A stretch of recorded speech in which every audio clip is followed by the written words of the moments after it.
Hello all, and welcome to the 2023 Southeast Collaborative Online Conference. My name is Laurie Thompson, and I'll be your host for this session, which is entitled Library Outreach to Underserved Children and Caregivers. This event is sponsored through funding from the Library Science and Technology Act through the Institute of Museum and Library Services. Please feel free to ask questions or make comments in the chat or interact with other attendees and the speakers within the Whova app. And you can do that during the presentation. They are attending and watching. And now I'd like to introduce Ewa Wojciechowska and Georgette Spratling, and I'll let them do their introductions. Great, Ladies. thank you very much, Lori. Thank you. So, hi everyone. My name is, of course, Ewa Wojciechowska, and I'm here today with my co-presenter, Georgette Spratling. And we are from ALSC's Library Service to Underserved Children and their Caregivers Committee. And we're here to talk about how to begin outreach with underserved communities and how you can use our toolkits that we created throughout your process. So hopefully by the end, you'll all be able to leave with some inspiration about the different kinds of programs and services that you can offer to those who need it most. So at the very least, you'll be informed and empowered to begin doing this important work. And moving on to our introduction page. Just a little more information about us. My name is Ewa Wojciechowska, and I am the Youth Services Librarian at the Newcastle Public Library in Delaware. And I'm now in my second year at NCPL and have been exploring how I can work with underserved communities in our area specifically. And I myself am a first-generation Polish American and have been connecting with our growing immigrant and new American communities. So I'm very excited to be sharing some of my experiences on this topic, and I will get into that later in our presentation.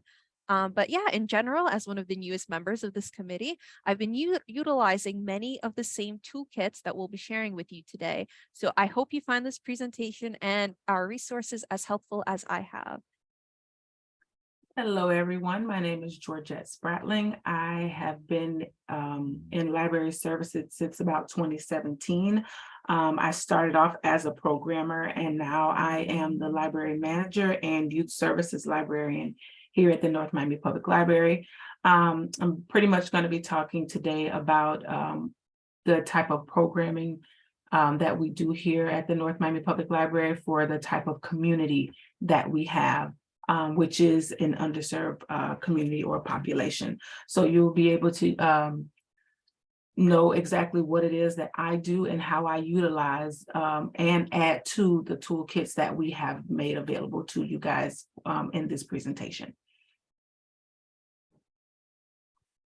Awesome. So now we're going to move on to our advocacy structure, which you see right here.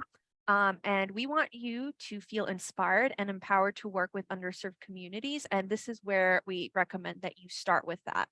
So we have handouts that break this process down much further.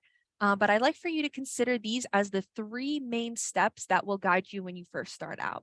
And so first, before we can start diving into planning outreach, we recommend you take a step back and look at best practices for identifying a particular underserved community, because without this step, there isn't much intention in our work, especially if we have limited resources, as libraries usually do. Making sure those resources are going to places where the most need exists is crucial for developing a strong community. And the good news is that once you're able to find out and identify what an underserved community looks like and consider which one of those are present in your area, you'll be ready to begin researching and identifying the various needs within those communities. And I've personally found at this stage, I've been stuck here for quite a while, and especially in the beginning, I was starting to build a lot of connections and trust with the underserved communities that I've been looking into. And that is one of the first things you'll see me recommending and talking about in this presentation is you have to build that trust and you have to start from somewhere. And luckily, I've also found this part to be very fun, and I'm excited to explain why when we get on to the next slides. But before we talk about the research process, we'll have to identify the barriers that you or your organization need to overcome when you start reaching out and trying to build those connections, because there is no one-size-fits-all solution. But it's better to be aware of the barriers in place because it puts you in a much stronger position to start knocking them down. So finally, at the end of our presentation, we're going to highlight how you can advocate for your underserved communities and be an ally to those who belong to them. So without further ado, let's get into the details, which will be on our next slide, which says, who are underserved communities? So how do we identify an underserved community? Well, we recommend that you start by asking yourself the two seemingly simple questions on this slide, which, by the way, works for any community you are in, even affluent communities. And that's because we're not looking at diversity through an equity lens. Instead of focusing on services for all, we're considering what barriers exist for people that have not connected with us yet. So we ask, who is missing and what is missing? And the word cloud you see to the right over here has some diversities that we might look at, which it includes traits that we can see and traits or experiences that we don't see. And sometimes we think of underserved communities as only low-income communities or communities with more ethnic diversity. So we have to be careful of assuming the correlation of socioeconomic and diverse communities as one and the same. However, the intersectionality of all of these diversities is important to note so that we don't view any of these groups in a stereotypical lens. So the commonality of all of these diversities is that these are communities who could use our programs, our services, and resources the most. They are usually people who are in need of information, in need of referrals, and a sense of belonging. So the structures in our society may make it harder for these communities to be seen and heard. And this leads our communities that our general services leave out, usually unintentionally because we haven't looked at our services through multiple lenses. So one lens to look at diversity is through the concept used for literature created by Rudine Sims Bishop, which is mirrors, windows, and sliding glass doors. And by this, we mean that we want programs and services that reflect all children in our community. So we don't want to leave anyone out, and we want to give them a sense of self-worth, as well as give them programs and services about experiences different from their own to develop empathy and an open mindset to people from all backgrounds. So we want you to ask yourself, what does leaving out a community look like? So for example, when we require proper photo ID or documentation for library cards, it leaves out people who are in migrant or non-citizen status, who one, may not have the documentation necessary, and two, may feel a lack of trust in giving information out to a seemingly government agency. Or it could even be the concept of unintentionally using a book at a story time that contains negative stereotypes about a group of people. And I'm not talking about just historic titles, but I also mean to mention titles that are published today. So as you can see, in general, leaving out a community can take many different shapes and forms. But luckily, our committee has created several public toolkits with the intention that they will help guide and inspire library professionals looking to work with select underserved communities. And Georgette will be going over how to finalize and utilize our toolkits on a later slide. But I'd like to first introduce you to our getting started flowchart, which is right over here. Beautiful. And that QR code also will lead you to all of our toolkits. But here you can see the flowchart that we created to help make outreach feel a little less overwhelming. And I know it's a lot of information, which is why we are going to break it down through the slides and see that it's not as complicated as it may seem. But it's also, like I said, publicly available along with the rest of our toolkits. So if you miss this QR code, there will be handouts at the end, and then also we'll explain how you can contact us and see the forms and see if you need any other information from them. But for the next few slides, we'll be going through the flowchart together and breaking the steps down. So it works in conjunction with our advocacy structure and will hopefully guide you through whichever stage of the process you are in, because you don't have to start at the beginning. Maybe you've already done a few things in the flowchart and you want to start somewhere in the middle. So that is totally okay. And we'll explain how you can go about doing that. So let's move on to our first main question, which is, have you talked to your community? And here we'll start because after discovering who the underserved communities in your service area are, you're ready to go out and start talking to members of those communities and really getting to know what they actually need and what they want. And so this is important because as practitioners, we have the best intentions with the programs and services we provide, but reaching underserved communities requires us to be a lot more thoughtful about our offerings. So that means maybe you have a great idea for a program and you start offering it, but what happens if no one comes? Is it because the time didn't work? Is it that your location is too far for your underserved patrons to reach? Or maybe it's just the content of your program. What's important to know is that whatever the problem may be, we can't really find out if we don't ask. So alternatively, by speaking to the community even before you start planning a program, that sets you up to be able to create programs and outreach initiatives with authenticity rather than assuming that you know what your community wants. So after we get over that have you talk to your community stage, we're going to have to start doing some research. So here we go. As you can see here, there's a couple big questions I have that we're going to go through together. But the first part I want to get through is explaining why your community is an important place to start. So once again, our getting started flowchart and document includes a lot more questions than are presented here, but it's really here to start you out in the beginning of your process. And as I mentioned previously, I'm one of the newest members of the committee, and I found that the getting started flowchart and the individual toolkits are immensely helpful when starting out and working with underserved communities. So I want to also, before we dive into this, highlight that the work can feel overwhelming, and especially that's true when you first start out. So don't feel as though you need to have all the answers right away. That is like the first big problem people run into, because it's not going to happen in a day. It is going to be a lengthy process, and you don't want to rush this part. So again, there's no one size fits all in the examples we're going to provide. And we just want to inspire you all to connect with your communities and start building that trust and finding the resources and partners that are already connecting children and families to each other. So some questions we're going to start with are in the big picture. What goals do I have with this work? It is always very helpful to go back to this idea. Again, you can explore this question deeper using our toolkit, and you will definitely develop your answer as you proceed through your research, but it can be very helpful to at least have a general idea to start. Kind of, what do you want to accomplish? And just keep going back to that. And now, after that, we can look at the details. So we ask, what is being provided and by who? Will you be providing programs, services, and resources? Will it be all of the above, or is it going to be something else? Then I would like you to ask, how often is it being provided?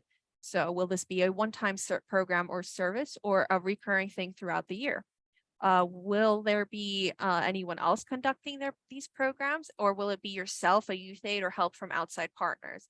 This is more of a logistical thing that you really want to pay attention to, because as I said earlier, libraries can be short-staffed and limited on resources. So you're going to have a little bit of a game plan going in to whatever you're hoping to do.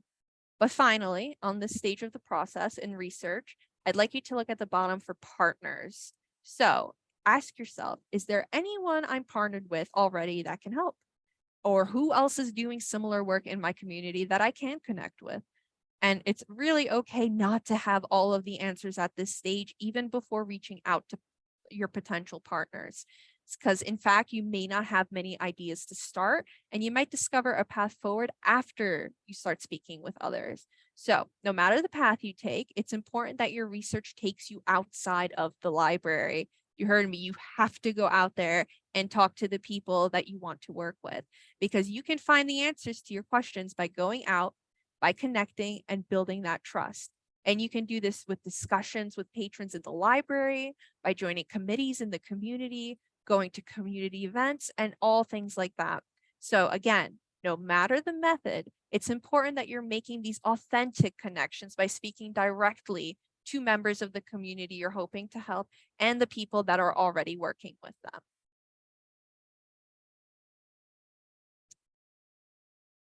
So this slide pretty much shows you our toolkit, the New Americans Toolkit that we are working from. The most recent was updated February of 2022 last year. However, we continue to add to our toolkits when we find different resources, when we get different suggestions for resources. We will continue to update and add. So this will always be And it is a live document, so it will always continue to be updated. You will always be able to have the most updated version. So this toolkit in particular, the New American Toolkit, provides a number of resources for librarians and library workers to tap into as an overview of the New American population. This information is made available to help meet the needs and help with challenges that New Americans might face. Now, this toolkit in particular is definitely for a library like mine. I work in a predominantly Haitian population where the majority of the population is New Americans, or they have family in the area where they can come and commune. And the library is one of the places, one of the safe havens where they come to get knowledge and the resources that they need to help them to adapt to American life. The toolkits talk about the populations that you may be working with, who are these New Americans. We discuss recommended read alouds, recommended apps that you can use for your library, professional and community resources, materials for your children's room that you may not find them in a library that is not in your population, something that is, let me see the word I'm looking for, something that is appropriate for the community that you serve. We talk about those for the materials for the children's room, also materials for programming and successful library programs. Again, this particular document stays updated.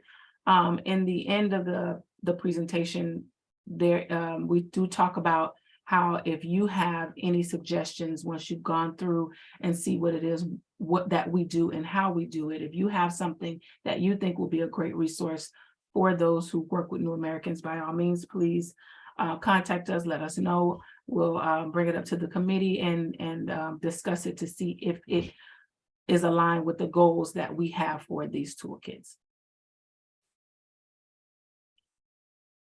Okay, so when you're doing these programs, going back to the flow chart, you have to identify where you want to get started. When you're ready to get started, you need to think about the current capacity, the support that you have at your library, and what are the next steps to make you feel comfortable in doing whatever programming that you would like to do for your community.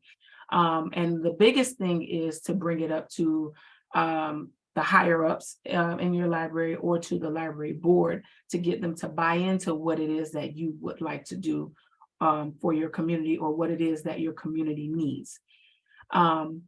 So when you're doing this, you have to think about, how does the idea of your program fit with the goals and values or mission of your library? You also need to think about, could this idea be part of the strategic plan for your library? Because then you may have to go back and say, hey, maybe we need to rethink what's in our strategic plan. Does the idea fit within your professional goals? So something that you would want to do something that you would want to do individually, is this something that works well with the community that you're in?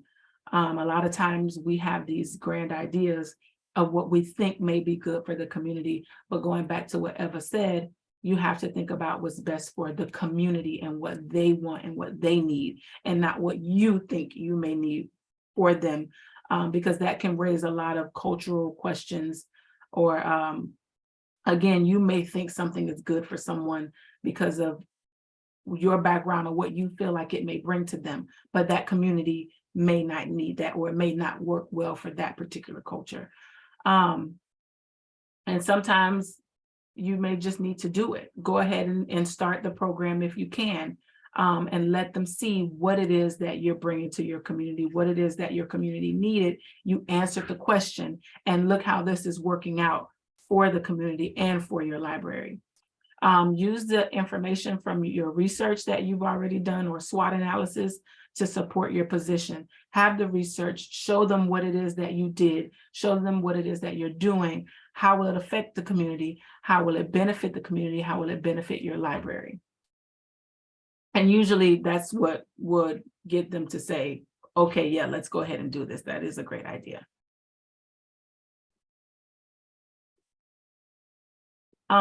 So then making the ask, right? So once you're going to your higher ups to talk about what it is that you want to do, you also need to identify and be prepared for the potential barriers, as Eva said. A neutrality position is based on equality, fear and fear of community pushback, and other things that you may think of that may be barriers. Again, as I mentioned before, with the community pushback, like I said, it may be something that you think is good for their community, but they don't actually need or want. Be slow to move fences. Sometimes there are programs that are already in your library to where you need to take a look at and see what it is that the library has done already. And did it work out? How did it work out? What are some of the things that didn't work? What are some of the things that did work? And then you can make room for improvement. You can expand on those particular programs if available. And also you can start adding in different partners that you met with when you did your research, going out into the community, and bring them in on it. Get a little bit of community buy-in, and that will also help when it's time for you to make your ask for your programs. So back to the flow chart. You've already gone through a couple of the steps, and now you're at choosing your first or next step from the options below. So think about the program that you want to do or a different service design that you may have. Make sure you have communication and marketing tactics that you use to contact these particular communities or patrons. Sometimes we need to think about what are the avenues that they use to get information. So I know a lot with our community here at the library, Haitian radio is very, very popular. So anytime we want to reach the Haitian community, we make sure we push for Haitian radio, because we know they're going to listen to that. We know they're going to come out and get whatever information that they need from just that particular ad on the radio. Sometimes you may want to offer light snacks or food. Maybe you're doing a family program and you and in the evening when parents are off of work or caregivers are off of work, and they can bring their kids in, and you offer food, offer dinner. That'll be a good way to get them in. So just different tactics like that to make sure you can bring the community into the library for whatever programming it is that you're doing. Take a look at your library collections. If you're doing seasonal programming, I'll stick with the Haitian community. Haitian Heritage Month. What does your Haitian collection look like? Do you have a Haitian collection? Is it easy to get those particular books? You think about things like that, your stakeholders and partnerships, those people who you spoke with in the community that helps you bring the community into the library. Think about those type of people, because that also means financial help. Not just bringing in the patrons, but funding to help you do these programs that you want to do, and make them as big as you want to make them with the funding. And then equipping staff. So if your staff, they should know about the programs that you are doing, but you need to make sure that they do know. If you're not the person that works out at the circulation desk or the information desk, and you're pushing out these programs, but your staff know nothing about it, there's no way that they can talk to your patrons who call and ask. So make sure you equip your staff with everything that there is to know about the programs that you're doing, and make sure that you have enough staff to do these programs. That's one of the biggest things that we may have an issue with post-COVID. I know we've lost a lot of staff members, a lot of libraries are short-staffed, but you need to know that when you do these programs, it's not just you. You have to make sure that you have a team that's there to help you to get this program started and to complete it and finish it to where it has helped everyone, library staff, upper management, and also especially your community.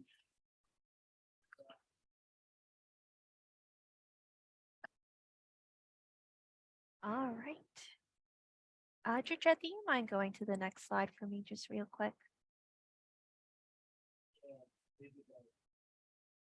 There we go. So this is actually the one that I wanted to start with, and then we'll go back to the other one if we don't mind doing that for us. Sorry, Georgette. But I really wanted to start with a really concrete example by one of our committee members, just to start giving you guys a few ideas of uh, things that have worked and that were done by others, and maybe see if something similar could be done in your community, or maybe just bounce off a few ideas off of this. But first, I'm going to highlight a program created, or rather a series of programs created by our co-chair of our committee, and her name is Melody Leung. So the first example that I'm going to show with you guys today is something that took about 3 or 4 years for Melody to execute. And I'm going to share this story through our advocacy framework, just like she did.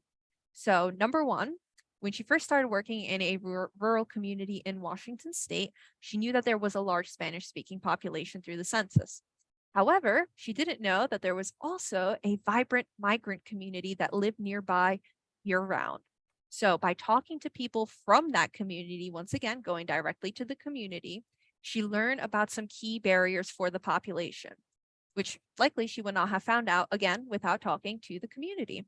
So the next step she took was where she had a few years to explain why or rather, apologize. She took the next step and spent a few years to explain why this community matters, how her library's normal services were not reaching this population. And we're really talking about getting that buy-in again, like what Georgette was just speaking about. She started where she could. So she started making connections, doing outreach programs, and those included an ELL-focused book group during lunch periods and a family engagement reading program with schools. So you can see that a lot of the work that Melody started doing was out of the building. She was reaching the community, she was doing outreach, visiting schools, and really engaging with the community where they were. Seeing that, again, like I've mentioned before, a lot of our patrons either don't know the services that we have or don't have access to us, especially our underserved communities who may have transportation issues.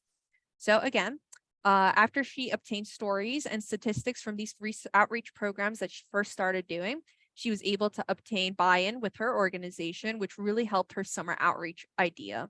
So again, her organization started seeing that there was progress, that they were doing a good job. And then she was able to be connected to the Northwest Educational Service District's Migrant Education Program. And her library actually then became part of a coalition of partners that delivered holistic services for the summer migrant community. And other partners that she worked with also included food banks, a community health center, and faith-based organizations that were individually doing that work, but together with her library, they were able to coordinate and partner much more efficiently. So she also worked with a bilingual outdoor summer camp program and basically brought the library to the families in 2 ways, and that was active and passive. So for active programming, she visited the camps weekly to engage with their summer camp. And that's what the picture of the note bag, the craft bags, and the activities are from. And then passively, what she did is she obtained funding for little free libraries, which you can see in those pictures right over there. And she stocked them up with books that were a good fit for the community. And these books didn't need to be checked out. And she also provided them rotating book walks for them to tell their own stories to, or even read together in English and Spanish. So activity kits after that were also passed out during weekly food distribution times. So again, throughout this entire process, she found that there was a lot of problem solving involved. And her key advice is that when you pitch an idea and you're faced with a no, which can happen, ask why. Then brainstorm how to overcome those hesitancies and try to get to a yes. So no matter what, we hear a no, we're trying to get to that yes. And I'd also like to point out that Melody does not speak Spanish, but she was able to be the support for her colleagues that do. So Melody advocates that if you are not part of the community you are trying to serve, then please be an ally and help organize and empower those who are part of those communities. So that was all about Melody's work. And again, you can always reach out to us if you have any questions about the migrant community outreach. She can definitely get back to you and just tell you more about her experiences and things that worked, things that didn't, if you're looking for a little more help and information with getting started. So after that, I'd like to now look at my own outreach with Serving New Americans. There we go. So here we go. I would like you to see on the right the 3 pictures that I have here. And you can tell right off the bat, they don't look very related to each other. maybe Literacy Delaware and the Latin American Community Center because they are nonprofit organizations. But then we have Three Countries Pizzeria in there. So why is that? So let me explain. This is the beginning of my outreach journey, and they represent just a few of the connections that I've been building in order to begin offering services, not only to our growing Hispanic community, but also to our large community of immigrants and new Americans. And again, as the newest member of the LSU CTC committee, a lot of my knowledge comes from studying the toolkits and speaking with practitioners and professionals about their outreach initiatives. I wanted to point this out again because I know that research, especially for new librarians, can feel particularly overwhelming, and even at times reaching out to people can feel disheartening because sometimes you might reach out and not get a response back, or maybe you were doing a great job and then someone dropped off the radar. That will happen. So do not feel as though that is failure and that's a sign to stop, because it is absolutely not. So talking a little bit more about my outreach journey, I have hit several of those walls, but I was able to make connections that throughout my journey that led us to here. So I've been developing now a program that's grown into something much bigger than I first intended. Because at first I wanted to have a program where we celebrate the culture of the members of our communities. And I was thinking to just have 2 hours where we highlight a different culture present in our community, and then we celebrate the lives of those who belong to that culture. So I considered including a reading element and local catered cuisine that matches up with the culture we're focusing for that day. But what ended up happening is that after I reached out to a local pizzeria, as you see here, Three Countries, which is owned and operated by a family that is originally from Mexico, the store owner was so excited to be invited to come to the library and speak about his experiences growing up in Mexico and moving to America to start, and what has become for them a successful business. So much of my passion for this project stems from the fact that many of the services we provide focus on assimilating immigrants into our culture, which is of course very helpful. But as a result, I found that there are very few opportunities for people to celebrate their lived experiences. So while explaining my program idea both to our business owner and other partners like Literacy Delaware, I began to discover that there is interest for something more. When contacting Literacy Delaware for my program, I was offered for them to table at our library and offer information about their services in teaching adults to read and write. And for so many of our immigrant families, that service is invaluable. And by creating a partnership, I was able to add to my original idea for my program. So now, although I plan to have a celebration of culture, I can also offer services on site for those that do need more. So this is where the Latin American Community Center also comes in. Both of these organizations have so much to offer for our patrons, and I'm really happy to be able to make these connections so that when I do host my program, I'll be able to offer more of what our community is looking for. And there will be services that assimilate, like I said before, but there will also now be that celebration aspect that brings the community together. And hopefully it'll connect our families to resources that they didn't know were available to them. And hopefully it will allow them to view the library as a safe place where they can get the help they need, or a place where their children can comfortably play. So again, throughout this entire project, rather than being rigid and trying to fit everything into my idea of what I want for the community, I really learned to take a step back and let my programs and services grow with what the community actually wants. So my first program, which is now planned for May, has become much more than what I expected, but it's been a very exciting process. Because it'll be an opportunity for me to begin building more trust, to learn more, and to meet more members of our underserved community than I might have previously been able to. And once more, I just want to mention all the way at the bottom about growing with your community. All of this ultimately applies once more to something I said in the last slide, is start where you can, obtain buy-in little by little, and problem solve, which is think how to change a no to a yes. So like I said, with this project, there have been many no's, but it turns out there were many more yeses from actually many organizations that I hadn't previously considered. So your journey will take you places. Please follow along with it and do not give up at the first sign of failure, which is really not failure. Reaching out and not getting a response back is just one attempt to reach out and build that trust. If that doesn't work, try somewhere else, because there will be organizations that will work with you and that will be excited to do this together and partner with you. So I hope that my experiences help a little bit out with you and your programming and your ideas for what you want to do with your underserved communities. So if you're in that getting started stage, please give it a shot, keep trying, and use the toolkits as much as you need to, because I sure have found a lot of help from them. So now Georgette can definitely take over and tell you a bit of her programming experience.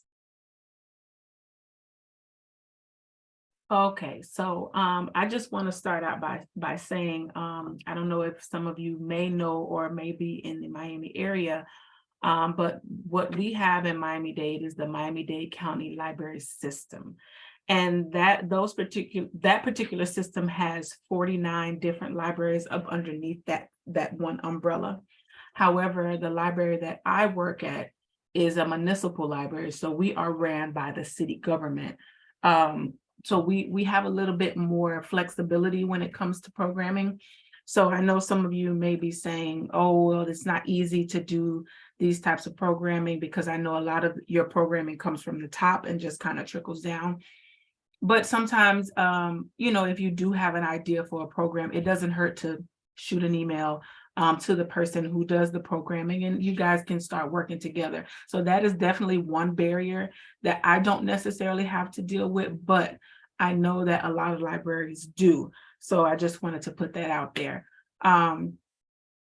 One of the things that I recently did, I'll go back.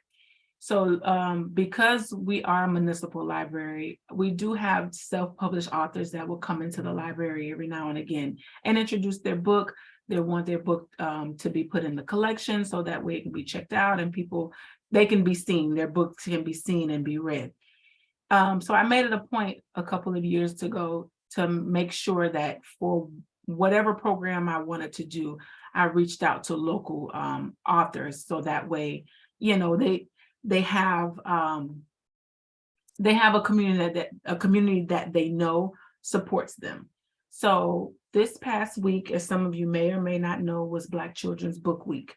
What I did, instead of celebrating for that one particular week, I did the entire month of February, including that last couple of 4 days in March. And we did reach out to those local Black children's book authors, and I invited them to come to the library to have a story time and to be able to give the children that participate in their story time their books, so they can have it home and they can introduce that particular book to their families, their brothers, their sisters, and add it to their home library collections. We did this every Wednesday after school. At around 3:30, we had 2 authors each Wednesday come in. They would read their book to the young patrons, and then they would get a signed book. And I made it a point to let them know, please make sure you keep the book. Don't lose it, because one day their book may be worth $1 million. So that way, you have to do something to make them engage in the beginning, to make them say, hey, this is something valuable, something I want to make sure I keep and also share with my family. So that was something that I was able to do. One thing that I did not put on here was to wrap up Black Children's Book Week. We had a children's book writers workshop for those who are thinking about self-publishing. It talked about the importance of self-publishing. It talked about what needs to be done, the financial part, and they also threw in there some information about, or history about, children's literature. We had a good amount of people to come in. They definitely enjoyed the program, the entire series of the Children's Book Week and this program, the Children's Book Writers Program, and to talk about to getting financial help. So of course, things like this, the authors do come in because they want, their book to be seen. A lot of them do pro bono work, but I like to pay people for the things that they do for our libraries, because, a lot of times they spend a lot of money to create these books and to self-publish, which is not cheap. And they don't really get a lot of money back in return. They don't really see a return on their investment financially. So I like to make sure I do what's called pay them for their pain. So we have a friends group here, which, if I'm not mistaken, all libraries have. But our particular friends group is a good group, and we have an endowment for children's programming. So I was able to give each author money for the books that they gave to the kids. And also for the Children's Book Writers Workshop, I was able to provide books for them as well, and manuals that the hosts use to teach the patrons how to write a children's book and how to get it published and what the things that they needed to do. So if you can, make sure you pay the people that come in to help you out with your programming. If that means you need to speak to community partners to help you fund the program, make sure you add in, it may be something small, or it may be a bigger amount that you can afford, but do something for them, because they take their time out to create these, products or these books, I would say, to give to the community, but they don't always get a lot of return on their investment, like I said. So if you can, I reiterate, please make sure you try to pay these the people that come in and help you out with your programming. So now I want to talk about untraditional outreach. I'm sorry. Normally, when you see field trips, you think about summer camps, or you think about school, or things of that nature. One thing I do want to point out, again, we are a municipal library, so we may have the ability to do programming at will. However, a lot of the services and the resources that the bigger branches or the bigger system has, we don't have. So what I did when I did my research is I took a look at what some of the Miami-Dade libraries in the area have that we don't.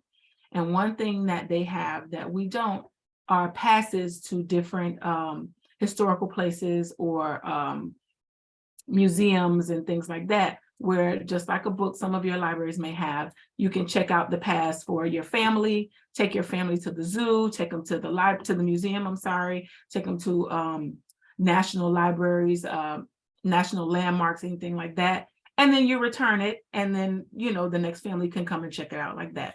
Unfortunately, again, we don't have that. I tried to ask why. I got a couple of answers. A lot of them didn't make sense to me, but I wasn't going to fight that. So what I did instead was started creating these same places where the county libraries have these passes. I started creating field trips for our patrons to be able to go to these same places. Because even if we did have those passes, who's to say the families have cars to take their family to these different places? Who's to say they have the resources to take them there? So I, again, reached out to a few community partners. I was able to get funding for bus, or funding for food, and I made sure that I made it make sense for families. So we now have field trips every time there is a teacher's workday. So this helps out the parents who have to try to decide what to do with their kids on teacher's workday, and they have to go to work. And then, and also cultural and art places that have artwork and museums, and even fun places for the kids to go. Now they have this outlet to come to the library on these days and do something with themselves instead of staying home and maybe playing Roblox or something like that, right? So we want our families to know that we do have something for your kids to do that is that works for them and works for the kids. So one field trip that we started off with was to the Miami Dolphins training camp. Again, we provided the bus, we provided lunch.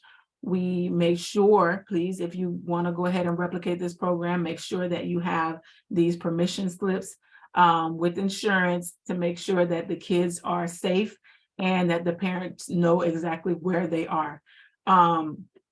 And we took about 30 kids. They gave them a tour of the Dolphins training facility. They actually saw the training football games that they do. They sat us on the field. It was a whole VIP experience.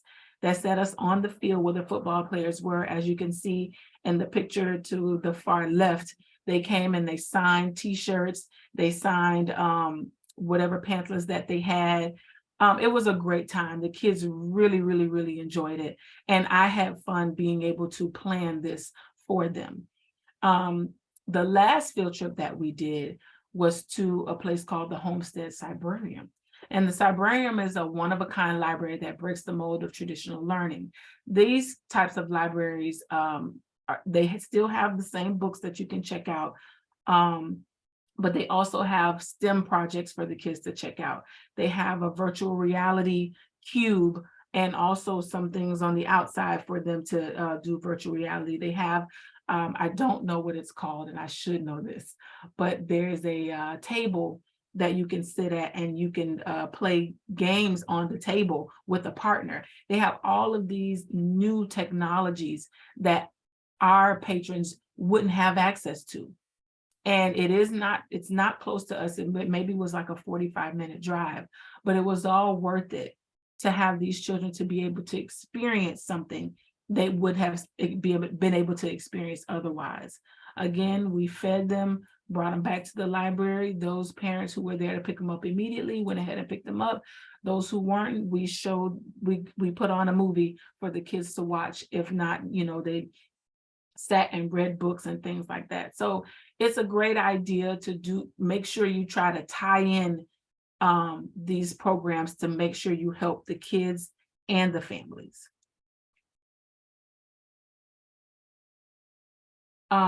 So this next, I don't want to call it a program. It is a resource that we were able to have here at the library. It helps the new Americans. It's called the Citizenship Corner.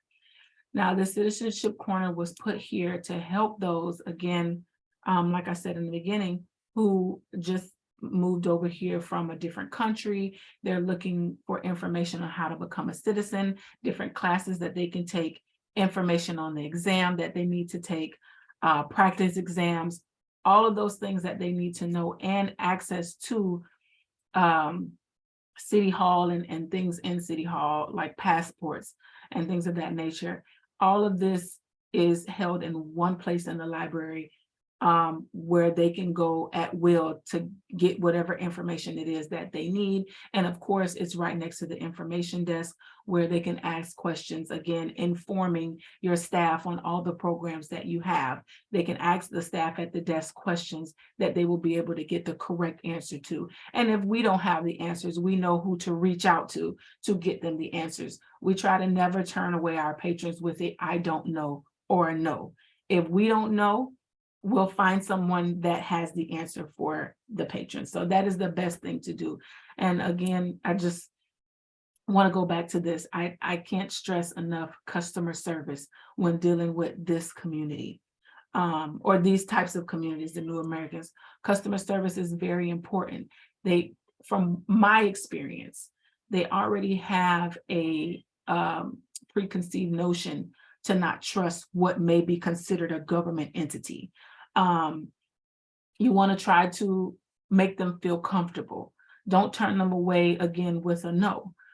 Make them see that you are trying to help them out so they can continue to patronize the library. They will continue to come to your programmings because that's what you want them to do. You want them to be able to gain all of the resources that they can from your library. And again, by partnering with community partners and bringing some of the resources that you don't have in your library into your library so that these patrons can keep coming back and we can keep our doors open and we can help our patrons at the same time. Yeah, and going off of what Georgette said, I'm also going to say, do more with what you already have.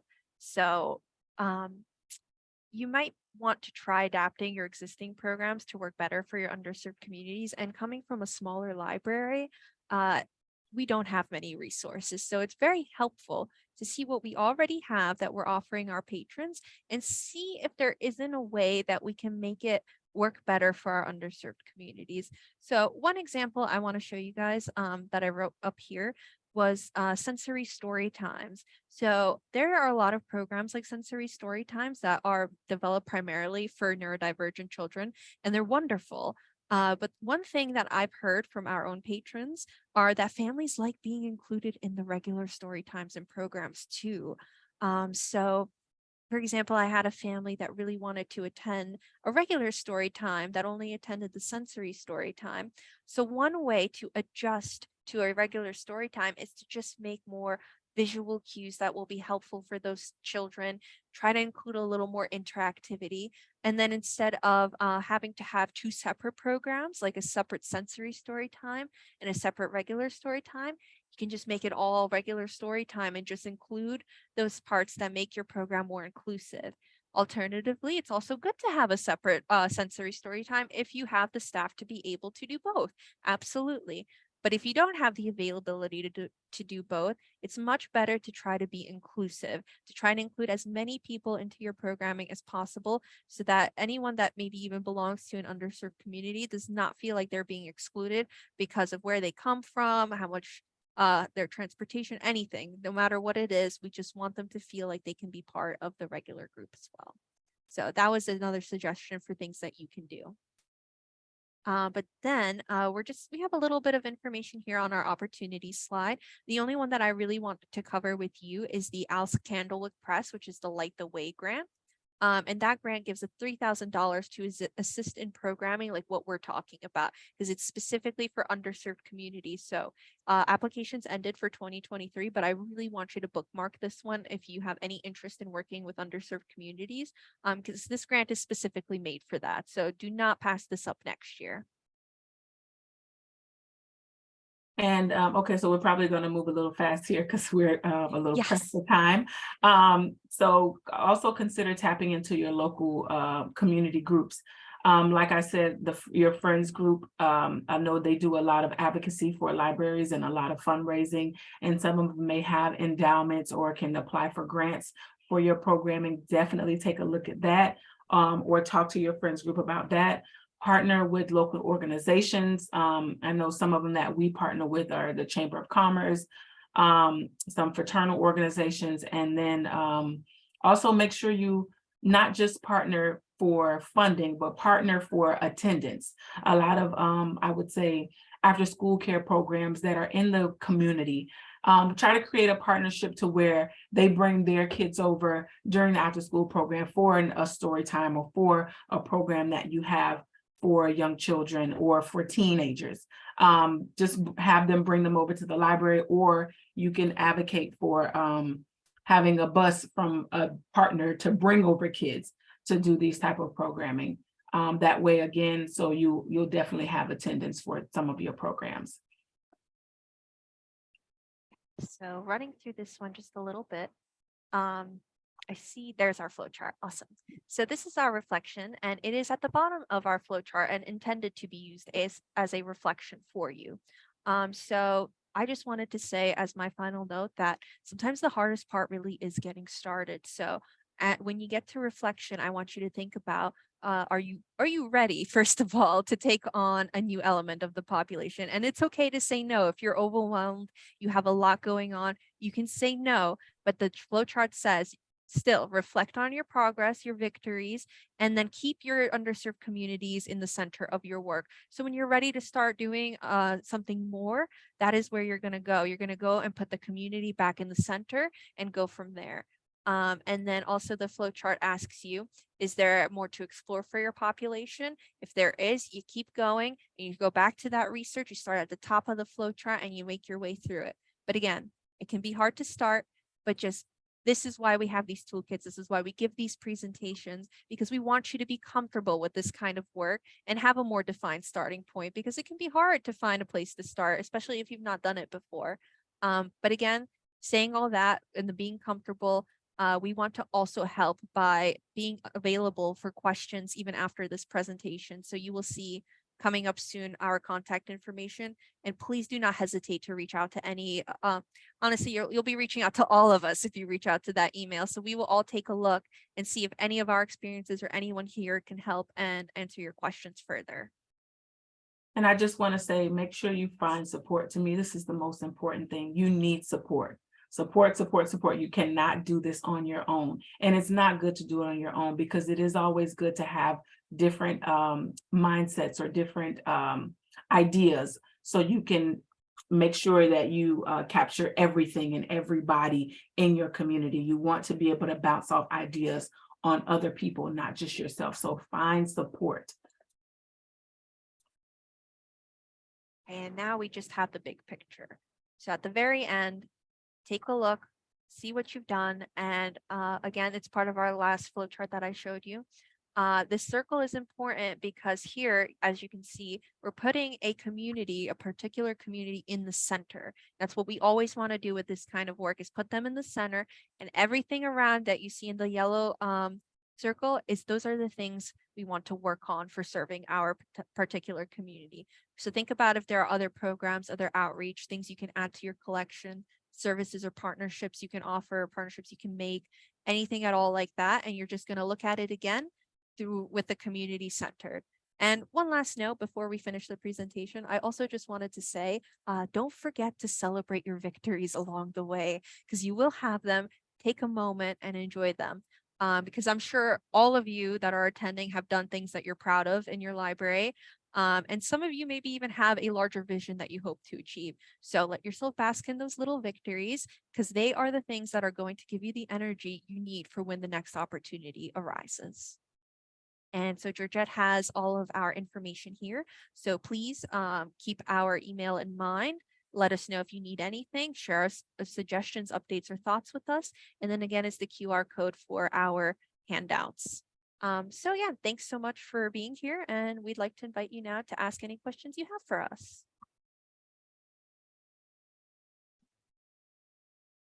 Ladies, that was wonderful. Thank you very much. I was going to say, Eva how did and we do? Georgette. You did great. You No, I'm did being fine, absolutely because I was great. like, oh my We God. are we're not- recording you. At first we were 15 minutes in, and I was like, oh, we have time. And then I look and Oh, yeah. oh no. Yep. I want to thank everyone for attending our webinar. If you have any other questions, please feel free to reach out to the speakers or the conference hosts using the Whova app. An evaluation is provided with the conference session resources, and we welcome your feedback about your session and the conference in general. Thanks everyone for making the 2023 Southeast Collaborative Conference a success. We appreciate your support. Thanks so much.